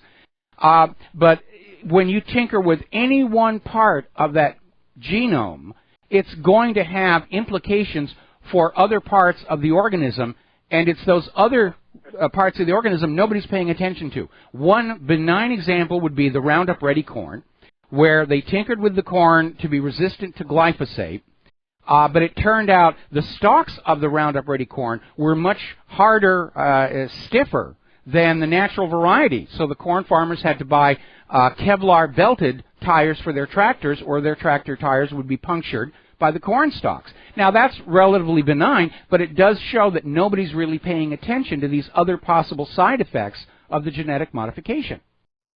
Well, you know what it is, Michael? Because greed is the bottom line. As long as they can get their greed on and get their pockets lined, they don't really give a testicle about whatever the person is going to be facing. All right, well, listen, thank you for the phone call. We got to take a break for commercials, and we'll be right back. And aloha, America. Welcome back to our show here. Now, over in Hungary, they have decided all asylum seekers will be detained and held in camps and not released into the general population until they're granted asylum status. And if they fail to achieve asylum status, they will be sent home. Austria is now ready to send troops to the other EU countries to block their refugees from coming into Austria. This whole refugee thing is starting to fall apart. Now, down in Australia, they've got a huge success going on there. It's over 900 days since the last migrant came to Australia. And they're giving credit to their uncompromising stop the boats policy. And if Australia can do it, why can't we? Now, as you know, this last week and then on Monday, some police officials, one of them was on the verge of retirement, so he figured, I can tell the truth, went public saying that the refugees going into Sweden are responsible for an epic increase in crime. The government was trying to say you're just being racist, there's not a problem. The media is saying, oh no, everything's fine. Everybody's on board with blurring everybody together. But the Swedish citizenry is not buying it. And they're now demanding there be a national conversation looking at the issue of how much crime has been brought into their countries by these migrants. And remember, when we're looking at migration, it's a filtering process. We're not getting the best of the people from those source countries. The people in those source countries who are doing well, who are living good lives, they're not going to move. They're going to stay there. Remember when Israel tried to get the Jews in Iran to emigrate to Israel? And the Iranian Jews said, no, we're happy here. We got businesses, we've got friends. One of the world's oldest continually operating synagogues is in Iran. Huge embarrassment for Israel.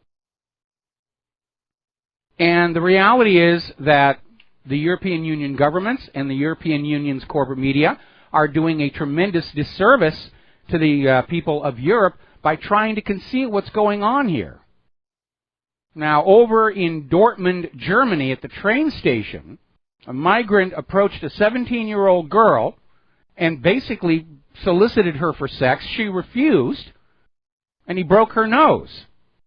Then a German citizen came on up trying to intervene, and the migrant knocked him out. Now, they've arrested the migrant for the assault, but this girl is going to be living with this broken nose, the remains of it, for the rest of her life.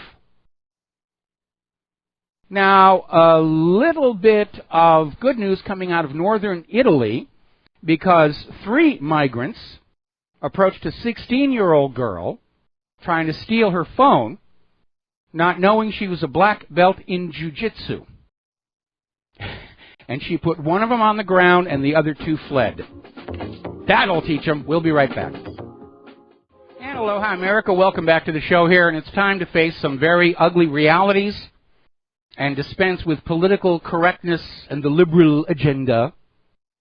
In the last 6 years in Texas, illegals committed 600,000 crimes. That's 100,000 every year, including nearly 3,000 homicides and 8,000 sexual assaults. Those are the hard numbers. Now, over in Houston, they finally caught up with a gang of 17 Colombians who were burglarizing Houston communities. And this burglary ring apparently targeted some 120 homes. And they were finally caught up to. Now, Jackson County Sheriff Andy Louderback, who also serves on the Texas Sheriff's Association, is saying that one of the big problems the open borders is doing is bringing in the MS-13 gang members, who are bringing a degree of violence into the United States of America never seen before, with criminal gangs, including machete murders, rape, scalping. That's the reality of open borders. Now, interestingly enough, the Washington Post did report on this rather vicious crime, where this man, Mauricio Morales Caceres, basically stabbed a man to death over 89 times with a 15-inch butcher knife, and then literally tore out his liver and ate it. But you have to read on down to the very bottom of the story to find out that this gentleman also was an illegal alien. Now, here's the interesting part. If he's serving life in prison, obviously, if he is released early, he's flagged for deportation back to El Salvador, where he came from. But if El Salvador refuses him, he gets let loose on the streets of America, thanks to the Supreme Court ruling Zadvides versus Davis in 2001. From October 2008 to April 2014, Texas identified a total of 177,588 unique criminal alien defendants booked into Texas county jails. The citizens of Texas are expected to pay the costs of housing all those people. Now, there's a video we have on the front page of WhatReallyHappened.com. Over in Riverside, California, there's a candidate for the city council, Rafael Elizalde, who's out there basically courting the illegal immigrant vote. And when some independent media journalists are trying to ask him about this, all the people around him just start shouting and going, la la la la la la la la la la la la, so that there can't be any recordings. I mean, that really shows you just how out of control this situation is, where this guy is literally talking about winning with the illegal votes. And a little reminder for those of you who don't remember it. Under U.S. law, only legal American citizens are allowed to vote in our elections. You're not allowed to walk across the border and vote in our elections to vote yourself bread and circuses. You can't walk into Mexico and vote in their elections. Actually, if you walk into Mexico without their permission, you are going to jail.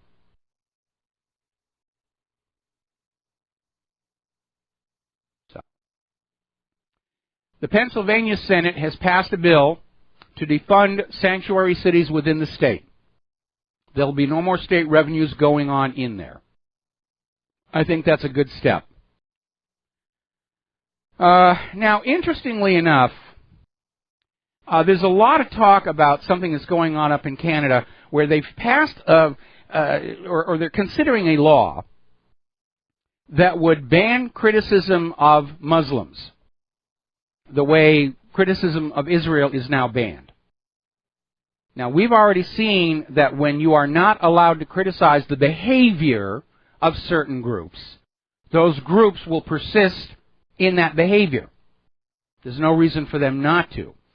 And a lot of people are very, very concerned about Canada going along with this open borders, New World Order global agenda, and it's starting to cause a lot of friction up there. What's happening in Europe is now coming to North America, and we should be aware of that. Now, over in Great Britain, they've hit a bit of a snag. There was supposed to be an audit or a probe of Britain's foreign aid to other countries.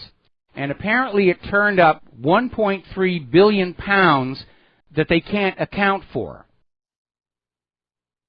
And the concern is that Great Britain, like the United States, has been covertly funding groups and activities that the voters really would not be happy with.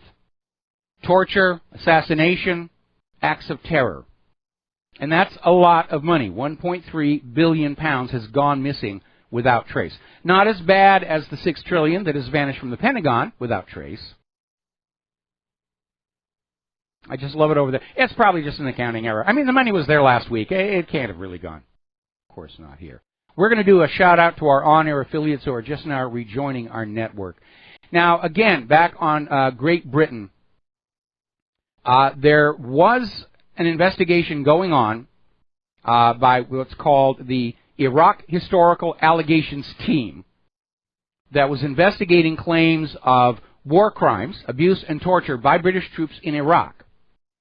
And their latest report is saying that they wish to step down and allow the Army to investigate itself for possible war crimes in Iraq, from which we may deduce that the Iraq Historical Allegations Team found some stuff that was very unpleasant and that the British subjects would not be happy with, and so they're going to allow the fox to guard the hen house, as it were here. Now let's talk a little bit about education, because as you know, there's this hue and cry against Betsy DeVos because she supports choice in education. She is opposed to the idea of forcing everybody to go to the public schools and learn Common Core and the rest of it. And what's amazing is, in past years, you have all of these conservative parents who want to homeschool, and inevitably the liberals are saying, "Oh, you can't do that. They've got to go to the school. They've got to be indoctrinated. They've got to believe what we tell them to believe. You can't homeschool." Well, now that Betsy DeVos is the Secretary of Education and opening up the schools, now it's the liberals who are saying we're going to keep our kids home and homeschool them. And like I keep saying, if the liberals didn't have double standards, they wouldn't have any standards at all. Now, this is a story that really annoys me, and it's actually a video. And this is over in Spartanburg County, and they've arrested a deputy. In fact, the deputy was arrested by the Department of Homeland Security. This is a really sick story. Apparently, this police officer was on some form of social media, and there's a warning to parents to keep an eye on strange goings-on your kids' phones. And he basically made friends with an 11-year-old girl who apparently didn't realize he was an older man. And he convinced her to send him a picture of herself nude. Then he turns around and says, if you don't send me more nude pictures, more provocative pictures, more sexual pictures, I'll show the one I've got around to all your friends. So he was basically extorting an 11-year-old girl for child pornography, which is what he's been arrested for, producing child pornography. Now, I have a question to ask. There was a study that was done down in Florida that showed police officers actually use more of these prescription antidepressants than the general population. General population, it's about 1 out of every 4, including college kids. We reported that earlier in today's show. For police, at least in this study in Florida, it's more than 1/3. And we know these medications can interfere with impulse control. You just are going to go with the impulse that first pops into your mind. Gee, she's cute. I wonder what she looks like naked. Or, maybe I should kill myself. Over at SSRIstories.org, there's this one case study of a kid who was perfectly okay. They declared he had ADHD, which is a fictitious disease, according to its creator. And he was put on these prescription antidepressants, and all of a sudden, he tried to commit suicide. And they intervened. They got to him in time. And when it was all over, they say, why did you try and kill yourself? And he said, I don't know.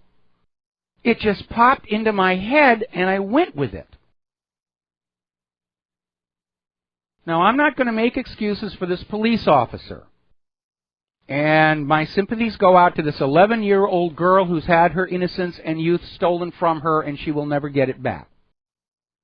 But when you hear how much of this bizarre behavior is going on, you have to ask, was this guy on prescription antidepressants?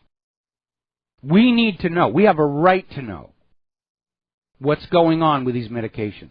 Remember after Sandy Hook, and there was a citizens group in Connecticut who were trying to invoke their state's equivalent of the Freedom of Information Act to get Adam Lanza's medical records to find out what kind of medications he was on. There were all kinds of rumors that he was on antipsychotic medication, he was on antidepressants, and an attorney for the state medical examiner's office was at the meeting. Patrick Quanachet was his name. And he was on video basically saying that even if in this one case the medications contributed to what Adam Lanza supposedly did, the public doesn't need to hear that because it will discourage them from taking the medications their doctors are prescribing them. You can see where the priorities are here. First of all, it's not just that one incident. There, again, SSRIstories.org. This is a major ongoing problem. And if you look at Connecticut's economy, it's very heavily invested in large pharmaceutical corporations who want you to go on believing that every little tiny pill and shot that you are sold or forced to buy or forced to swallow is a blessing that could never, ever, ever cause you any harm.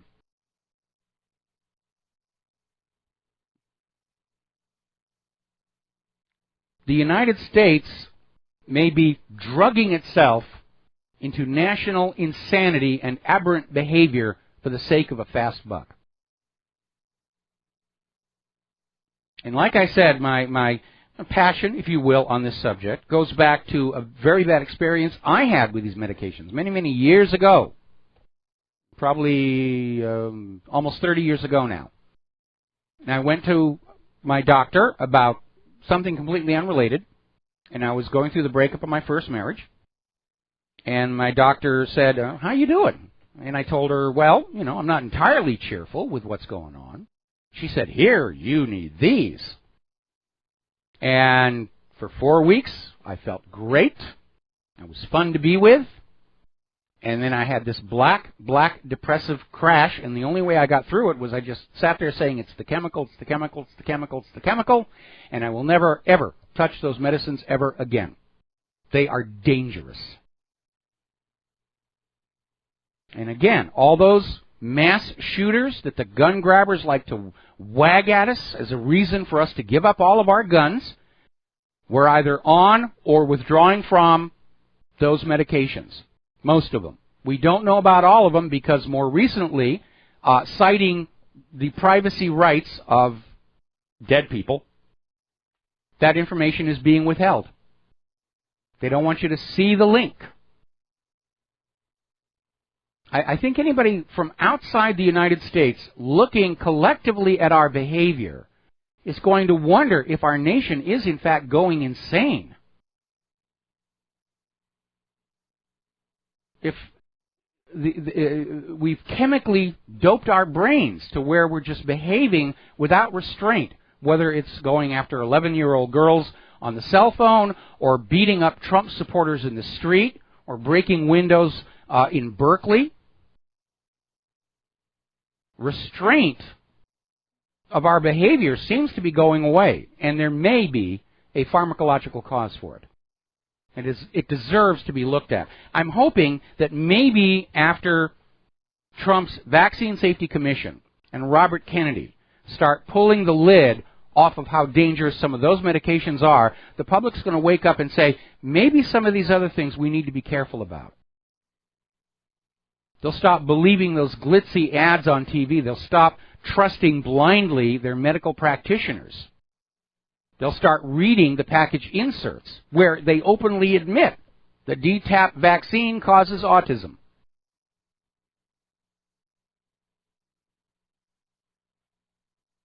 The enemy within, in this case, inside our bodies here.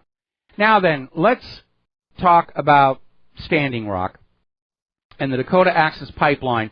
The Army has given the final easement to the company that's building the pipeline to go ahead. And the situation is still very, very tense, because the reality is that the Treaty of 1851 did give that land to the Native Americans living there. That land is recognized as Sioux territory under the 1851 treaty. That treaty's never been renegotiated. The Sioux are seeing it as the U.S. government breaking another treaty, continuing a long and tragic history. And they are concerned because of all the ruptures pipelines that have been in the news lately. And when you have a ruptured pipeline, it permanently contaminates the land. It's almost impossible to get it on up. The attitude, as we saw in the Gulf oil disaster, is not clean it up, just hide it so nobody can see it. That Corexit that they poured all over the oil in the Gulf of Mexico did not make the oil go away. It just made it sink. So you could stand there on the beach and you would see water and say, oh, look at the beautiful Gulf of Mexico. I think I'll go for a swim and eat some crab for lunch. Now, apparently, according to Stripes.com, military veterans who've been supporting the Sioux in this issue are heading back to Standing Rock. And they're saying they're not going to back off on this. And here is something that we need to keep in mind. The reason the pipeline is going through the Sioux land is the original pipeline route went near a town, predominantly white, who were basically NIMBYs, which stands for not in my backyard. Oh, we don't want to risk the white people getting oil contamination. We'll just ship the pipeline over here. That's not your land.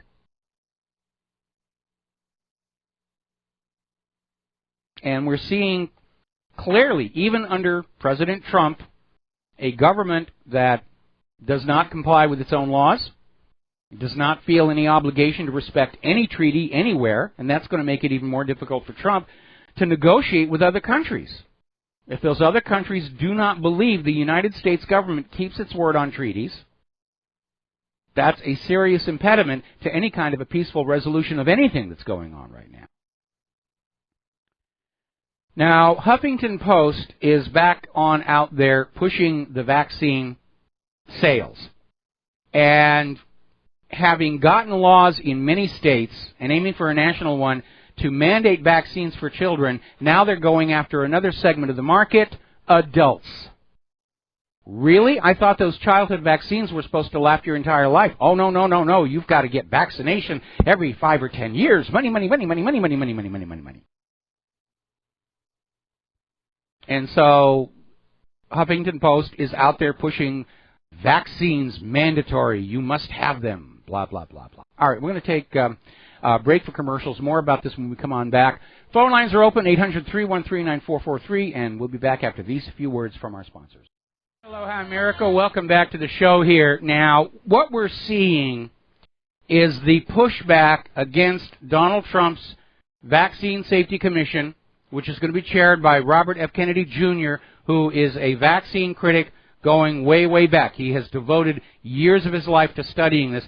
And it's kind of interesting because when Robert F. Kennedy was on board with the environmental movement, he was lionized by the corporate media, and as soon as he started saying, I'm not sure about vaccines, oh, he's a kook, he's a nut, tinfoil hat, he's just seeking attention, he wants money, the usual stuff that we get from the corporate media here. And then yesterday we had that Pew poll that was out there saying that, 152% of Americans think children should be given mandatory vaccines to go to school, even if they're 100% healthy.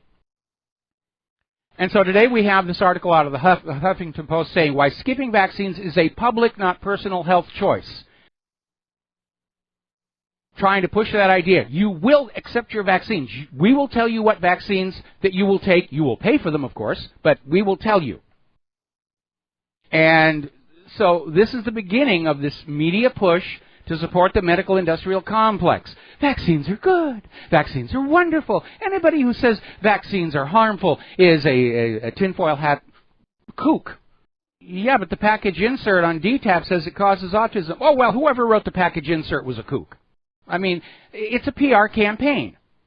It's a PR campaign. And meanwhile, we've got all these other stories out there. This CDC data proves measles vaccines kill more people than measles. There's that story we had about this Italian study showing all of these toxic metal contaminants in all of the vaccines they tested. They're putting things in the vaccines like not aspartame. Glyphosate is actually in there. Aluminum, which we know contributes to Alzheimer's. And, of course, there are the mercury-based preservatives, like thimerosal. And it's almost like, are they intending to keep us chronically ill to maximize profitability? Could be. Certainly, if you look at the autism rates, that's where it's going, because if the current growth of autism cases continues without change, by 2030, half of all American children will be diagnosed with autism, which means they're going to be unavailable to the workforce, and a significant portion of the available workforce is going to be tied up taking care of these autistic people. Glyphosate is in children's vaccines. They've confirmed mercury in vaccines does cause brain damage. And you have to wonder, what are these people thinking in this medical industrial complex? Are they deliberately causing harm to maximize profitability?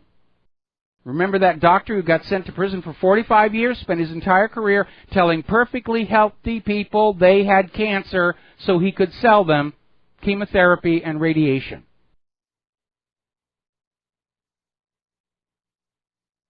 If everybody in the United States of America was perfectly healthy, the medical industrial complex would collapse. Their business model requires us to be chronically ill, needing constant repetitive treatment of symptoms, but no cures. Because a patient cured is a patient lost. We can't allow that. We need them coming back month after month after month, checkbook in hand. That other caller was right. This lust for money is destroying the best qualities of what it used to be an American. We were altruistic. We valued quality of our work just for the sake of quality of our work. Yes, we all wanted to make money, but there was a balance among priorities. A good living, pride in what you did, pride in your work. Today we become this incredibly selfish, mercantile society. It's almost like the decade of greed, the 80s, never really ended. And it is depressing for somebody of my age to have seen the United States decline like this. We'll be right back. And aloha, America. Welcome back to our show here. And in considering the decline of American society during my lifetime, it seems like right now we're in the grip of a subset of subhumans who have come to believe sincerely that being very, very wealthy makes them gods incarnate, and that the rest of humanity is just livestock that exist to be harvested from, one way or the other. And as long as they have this attitude, they will never feel any guilt or regret about the harm they cause. And looking at all this story we're seeing today, I keep going on back to that wonderful HBO miniseries, The Newsroom.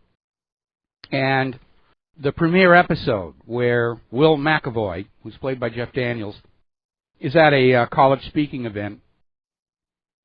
And he and the rest of the panel are asked, what makes America the greatest nation on earth? And the other two just come on out with platitudes about, freedom and Walmart or whatever else it is. And when he's pressed on it, Will McAvoy says, we're not the greatest nation on earth. And he goes down that list of all the areas in which the United States really isn't doing all that well.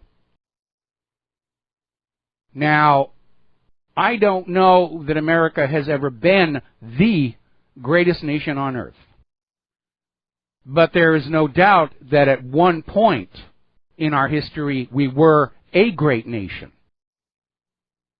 And we have lost that. Because the greatness of a nation is not measured solely on its ability to eradicate other nations at the push of a button. The measure of a great nation is how it treats all of its population, all of its citizens, especially those most vulnerable. A great nation is measured by its infrastructure that supports commerce. A great nation has a balancing of priorities between the desire for wealth and the desire for a healthy, contented, productive population. And we have lost that. We have gone down the path to absolute fascism, which is government power and corporate greed aligned against the general population. I'd like to see us get back to being a great nation without having to punctuate it with mushroom clouds. But at this point, I have my doubts I will see it in my lifetime. We're going to go back to the phones here. Mark in North Carolina. Aloha. Welcome to the show. What's on your mind? How you doing, Mike? Doing okay. Mike, anyway, what I wanted to say is, you got it right with vaccines, except I don't think you're going far enough. I think it's a lot more insidious even than that. I'm reading a book now called Inferno. It was a movie recently, too, with Tom Hanks. I didn't see it when it was a movie. I wish I had. Also read Rainbow Six, and there's been a couple of other similar type movies and books. Okay, can I insert a comment here? Because I read Inferno, and I have seen the movie, and the book is much better than the movie. Inferno really did not... Yeah, it doesn't live up to the book. Okay, I'm just getting into the really meat of the book now, where a lady meets with the excuse me, with the Council of Foreign Relations, and I'm starting to put it together what it's really about. But that's okay. But like I said, I have a feeling it's kind of like Rainbow Six, and it's what they want to do, what the elitists want to do, and that's greatly reduce the world's population. And they'll do it with vaccines. They'll do it with GMO food. They'll do it with abortions. They'll do it with starvation. And they'll do it if they have to. And if nothing else works, possible nuclear war. And if nothing else works, with biological warfare against the people. And that's what bothers me. And that's what makes me realize how dangerous these clowns are. And the sooner we wise up to them and we start dragging them off the streets or out of their mansions, putting them on trial, and hanging them in public, I'm afraid that they may accomplish what they're trying to do. Well, I tend to think that the governing forces of our current events are unbridled greed and corruption mixed with accident and stupidity. But I do understand that there are people who think the Earth would be much better with the human race greatly reduced or possibly eradicated. Some of the more extreme environmentalists are saying humans are a cancer on Mother Nature and should be removed. Yeah. But, I mean, that's utterly ridiculous. It's utterly ridiculous. I'm a part of nature. And humans being tool-making creatures, everything we build is part of nature. This computer is part of nature. This light is part of nature. This mouse is part of nature. And I get really, really angry at these environmental wackos who think a dam built by humans to serve human need is a blight on the landscape, but a dam built by beavers to serve the beaver's purpose is part of nature.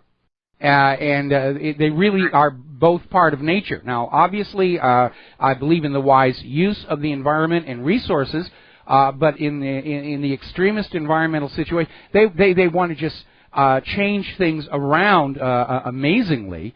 And along with Rainbow Six, another book that's really good on this and has a lot of incidental information would be A State of Fear by Michael Crichton, where in addition to the storyline about the global warming fraud and everything, there's a lot of other very well-researched information about the reality of what nature is versus this romanticized, mythical, ideal environment that's just as artificial as a golf course in the minds of these environmentalists. This idea that the Earth should never change, should never have a changing climate, everything perfectly under control. That's the artificiality right there. That's the unnatural part. And unfortunately, the environmental movement has become corrupted by money with the global warming situation, and it has perpetuated itself by developing a fanatical cult following that is rooted on belief systems rather than actual science. See, I agree with you 100%. Only problem is that a lot of these people that believe this stuff or at least propagate this stuff are in high places.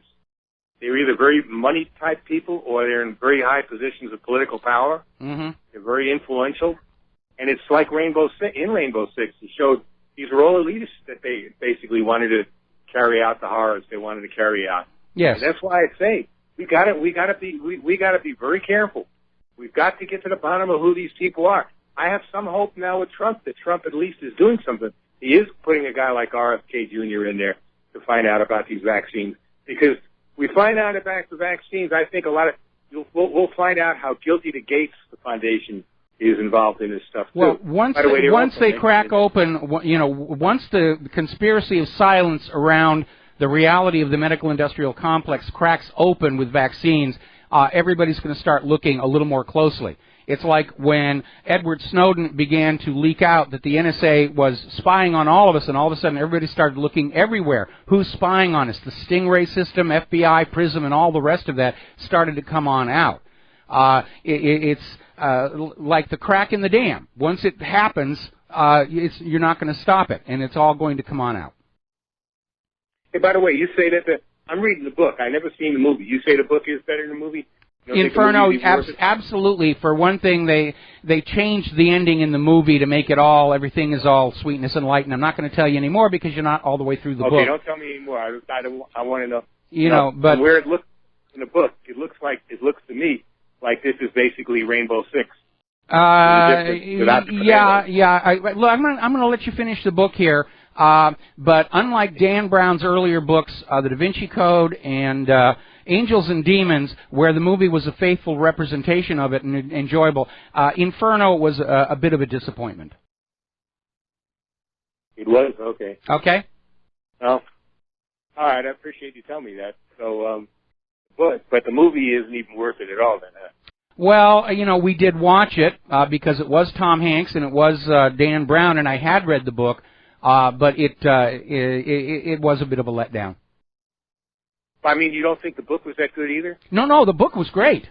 I think the book is great. That's why I'm disappointed in the movie. Okay. Anyway, Mark, we're going to let you go.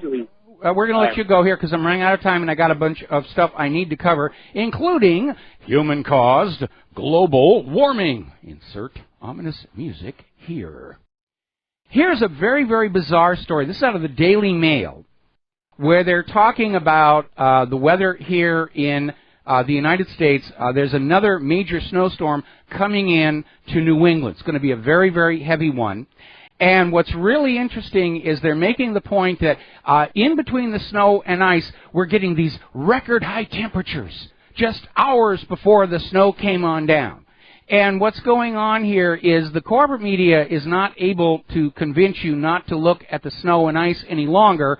So now the new strategy is they're going to tell you that there's record high heat from human-caused global warming and it's hiding in between the snowflakes. That's how ridiculous this thing is getting. Now, as you know, we are past the point in time where Al Gore predicted a climate apocalypse was going to happen.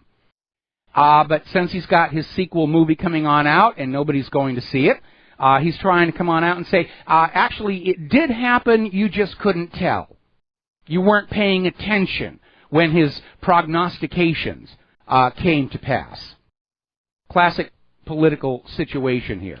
And the reason they're back to pushing human-caused global warming while we are in the middle of yet another record-setting winter is because now some prominent Republicans have hopped on board the liberal global warming agenda, and they're pushing for a carbon tax. And I told you, once the election was over, they were going to push for a carbon tax. I thought Obama was going to do it, but they're still out there because they're desperate for more of your money, and the only way they can get it is to say, it's your fault the planet is dying, and you will atone by giving us your money.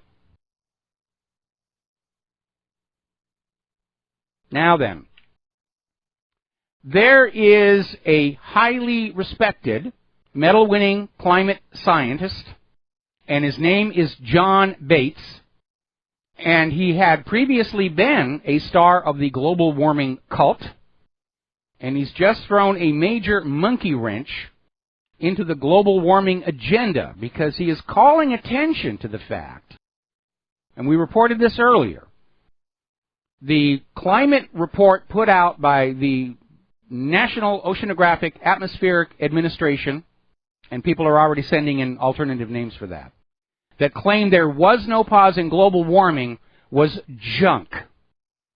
And it was time to basically scare the nations at the climate summit in Paris into pouring more money into human-caused global warming. And Bates has come on out, blowing the whistle, saying the NOAA study was cooked on several counts. And he said it was such a mess, no self-respecting scientist would ever sign their name to it. But scientists did sign on to it in exchange for generous funding to prove humans are warming the planet. Journal Science published it, and they were just playing ball and going along with the globalist plan, because the push for a one-world government, new world order rests on three pillars. The first one is human-caused global warming, requiring our surrendering our sovereignty to a global environmental authority that will tell us all how to live more poorly so that the rich can have more. The second pillar was a global pandemic that would require a global health authority to manage. They tried that back in 2009 with the when pigs fly flu that didn't really get off the ground. Turned out to be less severe than the normal seasonal flu. And the third pillar, of course, is a global economic crash, which does appear to be in the immediate offing. That last one, though, is problematic because everybody now understands it's private central banking that has caused this economic disaster in the making, and suggesting to cure it with another global private central bank is not going to be something people are going to go along with. That's like saying, let's back the Titanic up, whack the other side of the bow with the iceberg, and hope that that stops the leaks. Not likely to work. And that's part of Soros' whole idea to convince you we must have a global government to save planet Earth from all you icky-poo human beings. Meanwhile, there is a real threat out there that nobody wants to talk about because they can't solve it, and even worse, they can't make money off of it. And that, of course, is what's going on at Fukushima. And yes, I'm back to taking daily radiation readings, and they are as high as the worst of what we encountered after the actual disaster. And we're seeing an article that's come on out here from IntelliHub basically saying that the entire northern hemisphere is going to be exposed to this new surge in radiation that is blowing out of the Fukushima reactor, the ruins of it. And they're talking about levels of radiation that could literally kill you upon immediate exposure. It also makes it a lot more difficult they're trying to come up with some kind of robots that can go into the ruins of the reactors and try and do repairs or cleanup or even just look and see what's going on in there.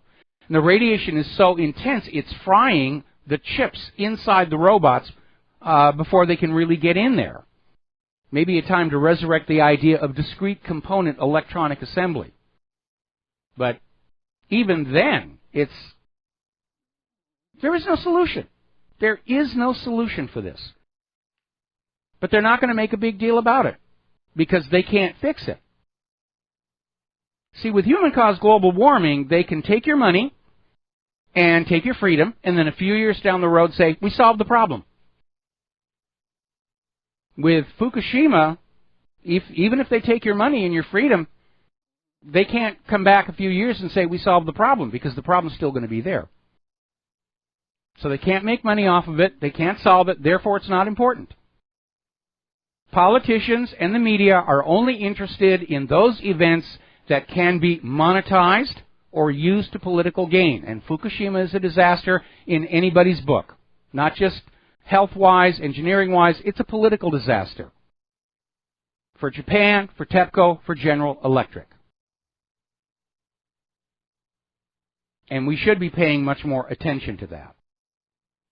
I need to get hold of a new radiation meter that reads alpha particles, because these only do beta and gamma. Now then, a very alarming story. Apparently, the incoming president of Ecuador is saying that he is going to end Julian Assange's asylum.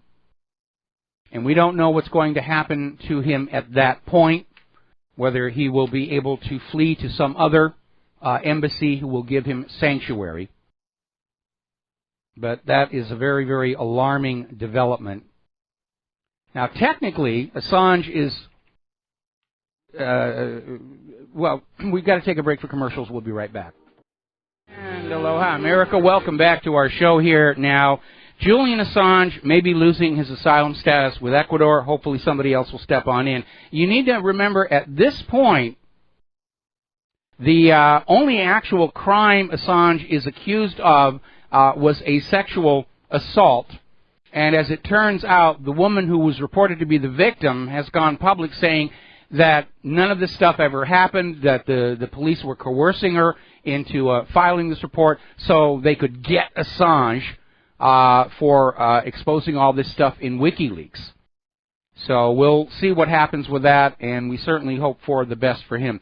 Down in Australia, they have been looking at the problem of child sexual abuse, and they are finding, to nobody's surprise, that there is a big problem among the Catholic priests.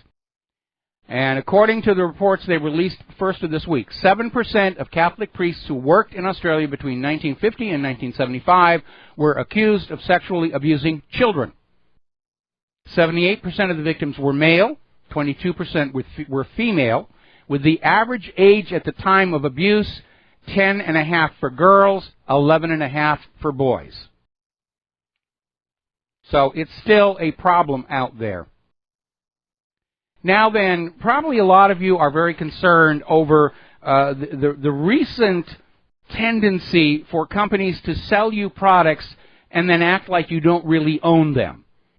That there are licensing restrictions, you may not resell, you may not do this, you may not do that, you may not peek inside to see the software and find out if we're spying on you, like they just found out with this TV set was collecting your viewing information and selling it to marketers.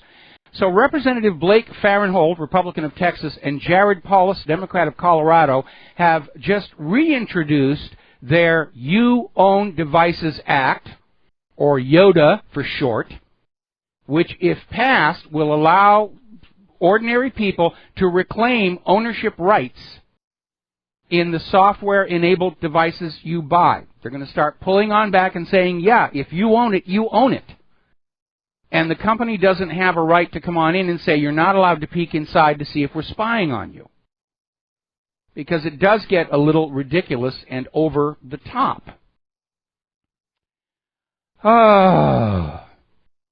Anyway, we're coming up here on the end of the show. Somebody else just sent me this other article from the Daily Mail about how world leaders were duped into investing billions over this manipulated global warming data from NOAA.